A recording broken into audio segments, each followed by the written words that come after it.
ask you today, how's your attitude? Why don't we do a little attitude check? Have you done one lately? How's your attitude doing? I want to give you 4 things that I think can help us kind of evaluate how our attitude is doing in our lives. And I'm going to spell out the word E.Y.E.S, E.Y.E.S. Encourage you to look at your attitude. First thing, the letter E, is to examine your heart. Jesus said in Matthew chapter 15, verse 18, the things that come out of a person's mouth, they actually come from your heart.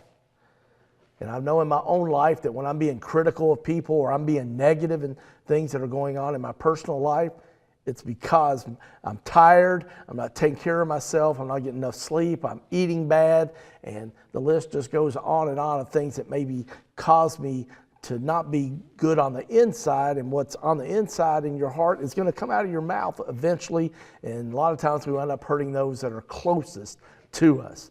So first thing is to examine your heart, to look at your attitude. Secondly, the letter Y is to yield to oncoming traffic.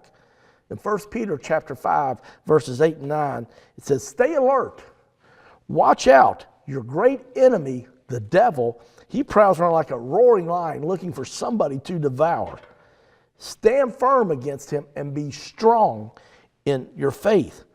Remember that your family of believers all over the world are going through the same kind of suffering. And what I mean by yield to oncoming traffic, just like what I shared there in that passage of Scripture, there's always things coming around us that are trying to capture our attention. And sometimes they're good things, but they're not the best things or great things. Or more importantly, they're the God things that He has intended for us. And just like you yield on to the interstate or on New Circle Road here in Lexington, you have to yield to the oncoming traffic. Well, maybe you need to look at the traffic that's coming into your life, and maybe you need to yield to some of that. And one of the most powerful words is simply no. Say, I'm sorry, I can't do that right now. Because once again, your attitude becomes bad when you become fatigued. And so to do an attitude check, you need to yield to the oncoming traffic in your life.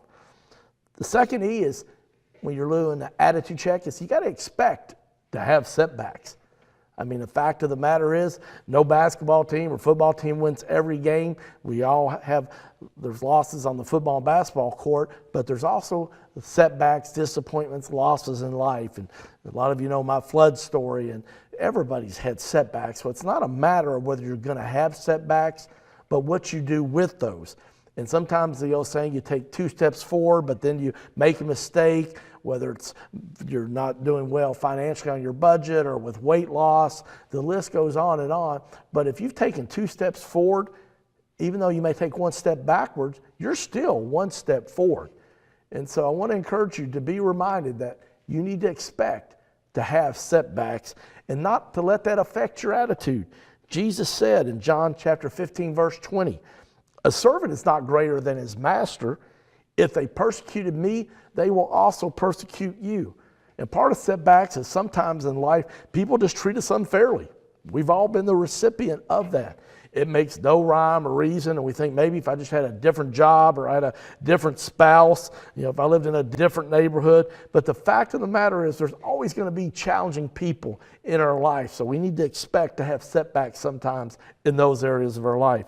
Also in John chapter 16, verse 33, Jesus warned us again. I have told you these things, so that in me, Jesus said, that you may have peace. In this world you'll have trouble. But take heart, I have overcome the world. So the fact of the matter is, we should expect to have troubles. We're going to have setbacks. But so many times we could have 10 things going on in our life, and 8 of them are good, but we focus on the 2 that are negative or that are setbacks, and don't focus on the 8 good things, the positive things going on. And the final thing, S, as we spell out the word eyes, as we look at our attitude, check to see how's our attitude doing. We talked about E, examine your heart. Y, yield to the oncoming traffic in our lives. And E, expect to have setbacks. And last but not least, S, let's start today with having a new attitude. After you've done that attitude check, just say, you know what? I'm not going to be negative. I'm not going to be critical of people. Philippians chapter 3, verse 13 says, I'm still not all that I should be, but I am focusing all my energies on just one thing, forgetting the past and looking forward to what lies ahead. I've actually got that painted, written on a canvas in my house. It's the last thing I see when I leave my house in the morning. You know what? You can't do anything about yesterday. Today's a new day. We've got 24 hours to make a difference and have a great attitude.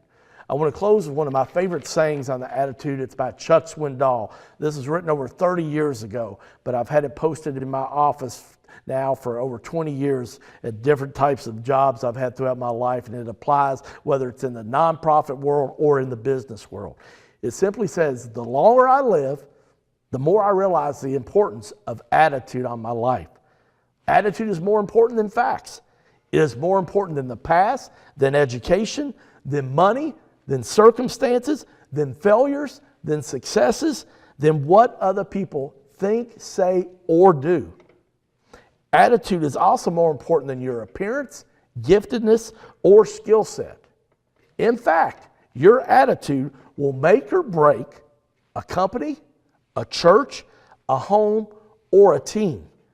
The remarkable thing is we all have a choice every day regarding the attitude that we're going to embrace for that day. We cannot change our past. We cannot change the fact that certain people will act in a certain way or do unpleasant things to us. We cannot change the inevitable. The only thing we can do is play on the one string that we all have, and that is our attitude. And if you don't get anything else that I've said today, make sure you get this. Swindoll goes on to say, I'm convinced that life is 10% what happens to you and 90% how you react to it. And so it is today with you. You are in charge of your attitude. My name's Greg Horn, and I'm with Hope is Here.